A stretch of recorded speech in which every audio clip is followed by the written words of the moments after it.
प्राचीन काल में मुगलों से बचने के लिए वैष्णव जन अर्धरात्रि में ही ठाकुर जी को उठा करके सेवा आदि कर देते थे, क्योंकि सुबह घंटे घड़ियाल बजाओ तो मुगल आ जाते थे, आके तलवार दिखाते सीधे ठाकुर जी को तोड़ फोड़ जाते। तो एक वैष्णव आगरा में रहते थे, उन्होंने क्या किया, अपने ठाकुर जी की नित्य सेवा करते थे, अपने हाथ से ही करते थे। सुबह सुबह 3 बजे उठ के स्नान ध्यान करके मटका लेके जाते, और आगरा में भी यमुना जी हैं, यमुना जी का जल अपने हाथों से भर के लाते, तब अपने ठाकुर जी को स्नान करा करके संध्या पूजन वंदन आदि सब करते थे। नित्य का उनका नियम था। एक दिन इतनी मूसलधार बारिश हुई महाराज, इतनी बारिश, लाइट तो उस समय थी नहीं, दिया सब चलते थे। क्या करें, आज सेवा कैसे होगी? मन में विचार करने लगे, बोले अब तो हम जा ही नहीं पाएंगे, अब यमुना जल कैसे भर के लाएं, ठाकुर जी को स्नान कराना है, संभव ही नहीं हो पा रहा है। सुबह तक की प्रतीक्षा करें, दिन में जाएं तो मुगल परेशान करते हैं। ये मन में विचार कर ही रहे थे, सोच रहे थे आज ठाकुर जी की सेवा नहीं हो पाएगी, और इस बात से इतने घबरा गए कि हाथ पांव उनके कांपने लगे। बोले आज ठाकुर जी की सेवा कैसे होगी? वैष्णव का तो सर्वधन ठाकुर जी हैं।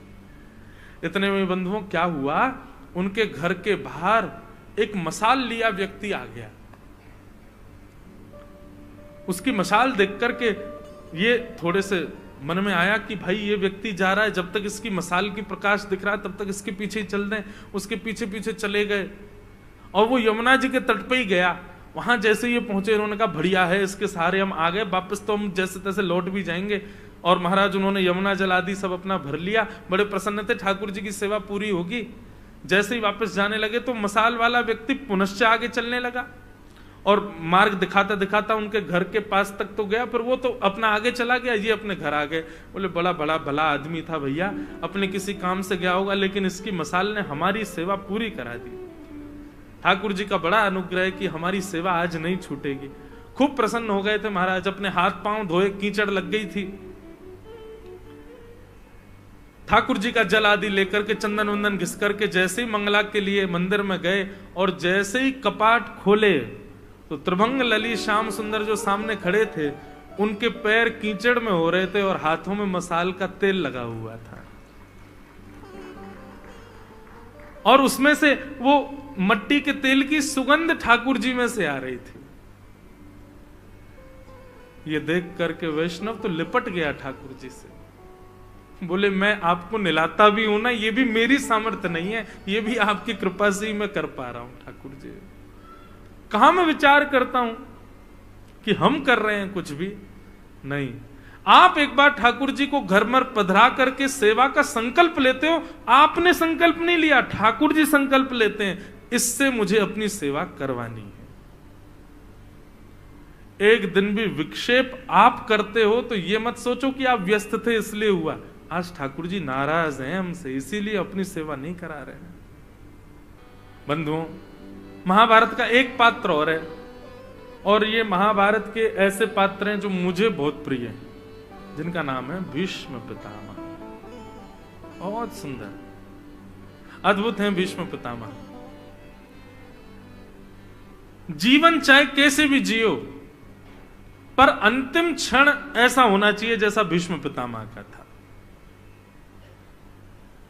भीष्म पितामह ने अपनी इच्छा मृत्यु के वरदान को कितनी श्रेष्ठता से स्वीकार किया। आप सबको पता है ना कि भीष्म पितामह को इच्छा मृत्यु का वरदान था। जब तक उनकी इच्छा नहीं होगी तब तक प्राण नहीं त्यागेंगे भीष्म पितामह। संसार के हम आप सब लोगों को यदि इच्छा मृत्यु का वरदान मिल जाए कि तुम्हारी इच्छा जब होगी तब तुम प्राण त्यागना, पहली बात तो ये कि हमारी इच्छा ही नहीं होगी कभी, लेकिन एक शर्त लागू हो जाए कि नहीं, प्राण तो तुमको त्यागने पड़ेंगे लेकिन तुम्हारी इच्छा, तो सबसे पहला काम क्या होगा पता है? हम आप सब लोग पहले तो हाफ सेंचुरी पार, पूरी फुल सेंचुरी पार कर जाएंगे, 100 से तो ऊपर ही जाएंगे सब। 100 तक तो हम प्राण त्यागने वाले हैं ही नहीं। और उसके बाद भी ये बात आप सत्य मान लीजिएगा बंधुओं, कोई भी ये विचार नहीं करेगा कि मैं ठाकुर जी को देखते हुए या ठाकुर जी के तीर्थ में या ठाकुर जी के धाम में प्राण त्याग। आप कितने भी वैष्णव हो, आप कितने भी भक्त हो बंधुओं, ये जो मन है ना हमारा, बड़ा बड़ा क्या बताऊं इसको, कितना बुरा कहा जाए उतना बुरा है। यदि कल कोई ज्योतिषाचार्य घोषणा कर दे कि भाई 9 जनवरी को ऐसी तिथि आ रही है, ऐसे नक्षत्र होने वाले हैं कि संसार का कोई भी व्यक्ति कितना भी बड़ा पाप कर ले उसको पाप नहीं लगेगा, क्या होगा बताओ? अगर कोई ज्योतिषी कह दे कि आगामी 9 जनवरी को ऐसी महाराज नक्षत्र आ रहे हैं आकाश में, ऐसे ग्रह नक्षत्र होने वाले हैं कि संसार का कोई भी व्यक्ति कितना भी बड़ा पाप कर ले उसको पाप नहीं लगेगा, बुरा नहीं मानिएगा। वैष्णव भी माला छोड़ देंगे अपनी, आज तो दिन है कल लो। ये हम लोग थोड़े बहुत बच रहे हैं ना, हम लोग नहीं कर रहे हैं वो इसलिए क्योंकि हम आध्यात्मिक हैं। नहीं तो आध्यात्म जीवन में ना हो, सत्संग जीवन में ना हो, हम सब की प्रवृत्ति पाप की होगी।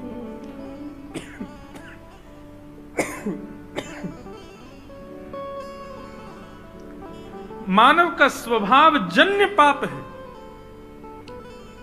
हम लोग कैसे हैं, मैं कभी कभी कहा करता हूं, हम लोग पानी की तरह हैं। पानी को फैला दो तो ढलान की ओर ही जाता है। हम लोग भी ऐसे हैं, हमको खुली छूट मिल जाए तो हम वहीं लुढ़केंगे जहां पर ढलान हो, जहां पे पाप हो रहे हो। पानी को ऊपर चढ़ाने के लिए तो मोटर लगानी पड़ती है। ये कथा रूपी मोटर, सत्संग रूपी मोटर इसीलिए तो चलाई जाती है ताकि हम ऊपर उठें, नहीं तो हमारी स्थिति तो नीचे जाने की ही है। सही बताओ आप, अगर घोषणा हो जाए कि इस दिन पाप करने पर किसी को पाप नहीं लगेगा, क्या होगा? सब पाप करेंगे। महापापी तो जाने किस स्थिति में जाएंगे, लेकिन धर्मात्मा भी पाप करने भाग जाएंगे।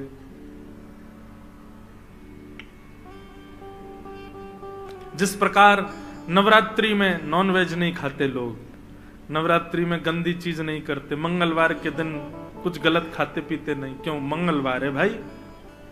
अच्छा, बाकी के दिन हनुमान जी का कोई प्रताप नहीं, खूब खाओ, बस मंगलवार के दिन हनुमान जी देख रहे हैं। बड़े विचित्र हैं भैया हम मानव। हम कभी कभी ठाकुर जी भी कहते तो होंगे, यार ये क्या बनाया मैंने मानव को, अपनी स्थिति के अनुसार सब बना लेता है, मेंटेन करके रखता है। अब रहे सहे व्रत आए थे हमारे जीवन में कि व्रत किया करो। एकादशी का व्रत अभी आ रही है एकादशी, और सोमवार के व्रत आदि आदि व्रत होते हैं। प्रदोष के, शंकर जी को मानने वाले प्रदोष के व्रत करते हैं। व्रत के दिन क्या कहते हैं? बोले भैया फलाहार करो, ज्यादा भूख लगे तो, नहीं तो अन्न का सेवन नहीं करना चाहिए। हम लोगों ने इन्वेंशन कर दिया कुटू का। अल्ले कुटू की पकौड़ी, कुटू की कचौड़ी, कुटू की पूड़ी, आलू की जे सब्जी, और इतनी सारी लोग डोसा तक बनाते हैं कुटू का। किसी भी रूप में हम लोग रह ना जाएं। ऐसे ऐसे वेरिएशंस, और जहां पे भोजन वगैरह ज्यादा प्रिय होता वहां तो वेरिएशंस की महाराज खदान होती है। और एक बात बताएं, भोजन में वेरिएशन तो फिर मारवाड़ियों के यहीं मिलते हैं। वो तो फिर वहीं में वहां एक आध दो सब्जियों से काम थोड़ी चलता है। थाल भी इतनी बड़ी लगेगी, उसमें ये इसकी सब्जी, इसकी सब्जी, उसकी सब्जी, मिठाई भी 4 तरीके की, रोटी भी 3 तरीके की, ज्वार की अलग है, बाजरे की अलग है, गेहूं की अलग है। तो इतने सारे व्रत, एकादशी भी कहती होगी जय हो। बाकी के दिन तो हमारा कैलोरीज ज्यादा बढ़ती नहीं होंगी, एकादशी वाले दिन तो इतनी बढ़ती होगी पूछो नहीं, इतना खाते हैं हम लोग। तो भैया मानव का स्वभाव बड़ा विचित्र है। कभी कभी मैं सोचता हूं इच्छा मृत्यु का वरदान हमको मिल जाता तो हम क्या इच्छा करते। ठाकुर जी आप कह रहे हैं कि जैसी तुम इच्छा करोगे उसी स्थिति में तुम्हारी मृत्यु होगी। तो हम लोग ऐसे हैं, हम सोच लेते स्विट्जरलैंड में 500 एकड़ जमीन हो, उस 500 एकड़ जमीन में बढ़िया स्विमिंग पूल हो, चारों तरफ बगीचा। भगवान बोले अरे घर वर नहीं बनाना है, बस इच्छा मृत्यु। बोले वही तो बता रहा हूं, 500 एकड़ जमीन हो, उसमें भी एक स्विमिंग पूल हो, आगे बढ़िया मैदान हो, बढ़िया सुंदर बड़ी बड़ी गाड़ियां मेरे पास खड़ी हों, घर मेरे ही नाम हो, उसी घर के बढ़िया सुंदर कक्ष के मखमल के गद्दे पर मलमल की चादर ओढ़े ओढ़े हुए मेरे प्राण निकले ठाकुर जी। ठाकुर जी को कितना चतुर है देख, इच्छा मृत्यु करी, लेकिन इच्छा मृत्यु के लिए ठाकुर जी 500 एकड़ जमीन दिलवानी पड़ेगी, उसमें घर बनवाना पड़ेगा, उसमें ये सब व्यवस्था करनी पड़े, तब प्राण त्यागूंगा। हम तो ऐसे हैं भैया। लेकिन भीष्म पितामह कौरवों के संग रहे, चाहे कुछ भी किया जीवन भर, लेकिन भीष्म पितामह की श्रेष्ठता क्या? मृत्यु देवी सामने खड़ी है, रोम रोम में बाण लगे भीष्म पितामह के। मृत्यु देवी कह रही है भगवान एक बूंद रक्त नहीं बचा आपके शरीर में, अब तो मुझे आने दीजिए, अब तो मुझे स्वीकार कर लीजिए। भीष्म पितामह कहते हैं खड़ी रहे, जब तक त्रिभंग लली श्याम सुंदर पीतांबरी पहन करके मोर मुकुट धारण करके मधुर मुस्कान लेकर के मेरे सामने नहीं आएंगे, तब तक तुम खड़ी रहो, मैं प्राण नहीं त्यागूंगा। मृत्यु देवी कह रही है शरीर में प्राण टिकेंगे कैसे, कुछ बचा तो है नहीं। बोले ये जिम्मेवारी तुम्हारी है, मुझे वरदान मिला इच्छा मृत्यु का, मेरे प्राणों को बचाओ। जब तक, कब तक? जब तक ठाकुर जी ना आ जाए। भीष्म पितामह ने मृत्यु देवी को बंदी बना करके रखा है, मृत्यु देवी बचा रही है भीष्म पितामह को। यहां ठाकुर जी द्वारिका जाने को जैसे तैयार हुए, मृत्यु देवी ने संदेश पहुंचवाया, बोले ठाकुर जी अभी मत जाओ, ये भीष्म पितामह को पहले दर्शन दो। सोचो, पूरी कायनात हिला दी भीष्म पितामह ने, ठाकुर जी को आना ही पड़ेगा मेरे सामने, तभी प्राण त्यागूंगा।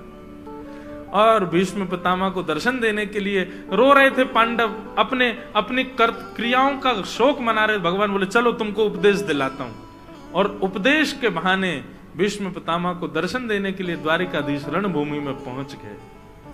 भीष्म पितामह बाणों की सैया पर लेटे हैं, तभी देखते हैं सुंदर चंदन की सुगंधी आ रही है, मोर पीछ लहरा रहा है, पीली पीतांबरी ओढ़े चमक रहे हैं श्याम सुंदर, द्वारिकाधीश उनकी तरफ बढ़े आ रहे हैं। भीष्म पितामह को अपने रोम रोम में लगे बाण का कष्ट नहीं हो रहा है, हृदय प्रसन्न हो रहा है, नेत्रों में अश्रु बह रहे हैं कि मेरे श्याम सुंदर आ रहे हैं।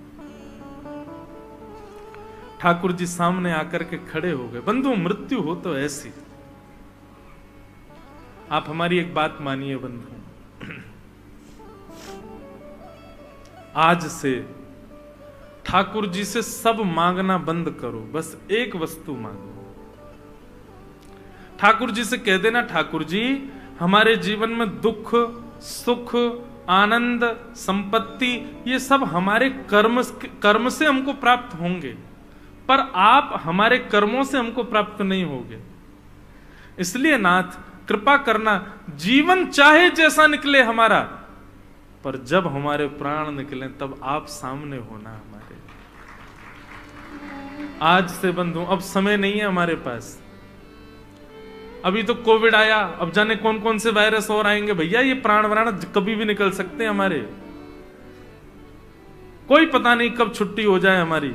इसलिए आज से प्रार्थना करना प्रारंभ कर दो भगवान।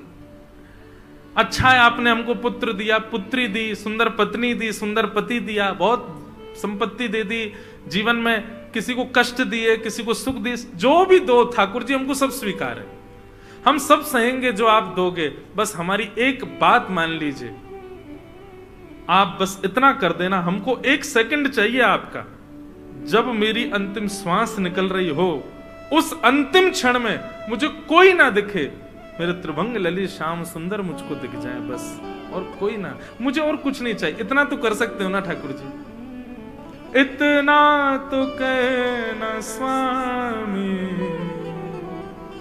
जब प्राण तन से निकले। बंधुओं रोज अपने ठाकुर जी से ये निवेदन रात्रि में किया करो, जब उनको शयन कराओ ना, सुबह सुबह उठते ही मत चढ़ जाओ ठाकुर जी को, ठाकुर जी यूं कर दो, नहीं, रात में जब सो रहे हो, माता पिता से कोई बात मनवानी हो बालक को, तो रात में जब बालक सो रहा हो, माता पिता सो रहे हो, तब वो जाता है चद्दर के भीतर हाथ डाल के पैर दबाता है, माँ कहती है क्या बात है, नहीं नहीं कुछ नहीं, बोले आज बड़ी सेवा चल रही है तुझे, सेवा कर रहा है, बोले माँ कल बच्चे सब घूमने जा रहे हैं, मैं जाऊं साथ में? अब उसको पता है कि माँ जब बैठी होगी, खड़ी होगी, खाना बना, तब पूछूं तो मारेगी। सो रही हो, आधी नींद में हो, तब पैर दबाए, मैया कल जाने दो ना, सब लोग जा रहे हैं हैदराबाद घूमने, में भी जाऊं। तब माँ मान जाती है, ठीक है चला जियो, ध्यान रखियो अपना, ठीक है, खुश हो जाता है बालक। ठीक वैसे ही ठाकुर जी को दिन भर कुछ मत कहना, रात में जब ठाकुर जी को शयन कराओ ना, तब इत्र सुंदर ठाकुर जी के चरणों में लगाना। और हम मांग भी कोई संसार की वस्तु तो मांग नहीं रहे ठाकुर जी से, ठाकुर जी बस इतनी कृपा कर दो। इस देह के प्राण कब निकलेंगे मुझे नहीं पता, पर आपको पता है। मेरी मृत्यु निश्चित है, आपको पता है मेरे प्राण कब कहां कैसे निकलने वाले हैं। मैं बस आपसे इतनी प्रार्थना करना चाहता हूं ठाकुर जी, ऐसी स्थिति कर देना जब मेरे प्राण निकलने वाले हों, श्री गंगा जी का तट हो, यमुना का वंशीवट हो, और मेरा सांवरा निकट हो, जब प्राण तन से निकले। और ठाकुर जी मेरी मृत्यु जब हो रही होगी ना, सब लोग अस्त व्यस्त वस्त्र पहन करके आएंगे। भाई शोक की घड़ी में कोई सज के तो आता नहीं है, सब लोग ऐसे ही रात्रि में पता चल जाए किसी के प्राण निकले तो बेचारे जैसे हम सोए होते हैं वैसे ही भागते हैं। ठाकुर जी सब अस्त व्यस्त आएंगे, मुझे किसी से मतलब नहीं, लेकिन आप तो सज धज के आना। ये इच्छा मृत्यु केवल भीष्म पितामह को नहीं मिली है, मुझे भी मिली है, आपको भी मिली है। हम सबको इच्छा मृत्यु का वरदान है, परंतु हमने कभी मृत्यु की इच्छा की ही नहीं है, आज तक कभी विचार किया ही नहीं। मैं अपनी कथाओं में कहा करता हूं, व्यक्ति हर उस वस्तु के लिए प्री प्रिपेयर्ड हो जाता है जो उसको पता है, जो उसको नहीं पता है उसके लिए प्री प्रिपेयर्ड है। वो कॉलेज कहां से करेगा उसको नहीं पता, लेकिन वो पहले ही सोच लेता उस कॉलेज में पढ़ूंगा। उसको नहीं पता उसका ब्याह कहां किससे होगा, लेकिन वो पहले ही सोच लेता ऐसी कन्या होनी चाहिए या ऐसा पुरुष होना चाहिए जिससे मेरा ब्याह हो। उसको नहीं पता उसके बालक कैसे होंगे, नाम पहले ही सोच लेता है, ऐसा बेटा होगा तो ये नाम, बेटी होगी तो ये नाम। उसको नहीं पता बालक पढ़ने लिखने वाले होंगे, नहीं स्कूल पहले ही सोच लेगा वहां पढ़ाऊंगा। उसको नहीं पता उसका घर कहां होगा, पहले ही सोच लेता है घर ऐसा बनवाऊंगा कभी बनवाऊंगा तो। लेकिन उसको पता है कि एक दिन उसको मर जाना है, उसके लिए कभी नहीं सोचता। हर उस बात के लिए चिंतन करता है व्यक्ति जो उसको पता नहीं है, पर जो उसको पता है उसके लिए कभी विचार नहीं करता। हमारी कई बात मानना, कल पल पल में परलय होएगी, बहुरी करेगो कब, कल करे सो आज करे, आज करे सो अब। आज कथा के ही बाद आप सब लोग अपने अपने आराध्य देव का स्मरण करना और आज ही इच्छा मृत्यु करना। हे नाथ, हमारे प्राण कब निकलेंगे हमें नहीं पता, आपको सब पता है। बस हमसे एक ही अभिलाषा आपसे रखते हैं ठाकुर जी, जब भी हमारे प्राण निकलें तो ऐसी ऐसी सिचुएशन क्रिएट कर देना, और सिचुएशन जो आपको बढ़िया लगे बता देना।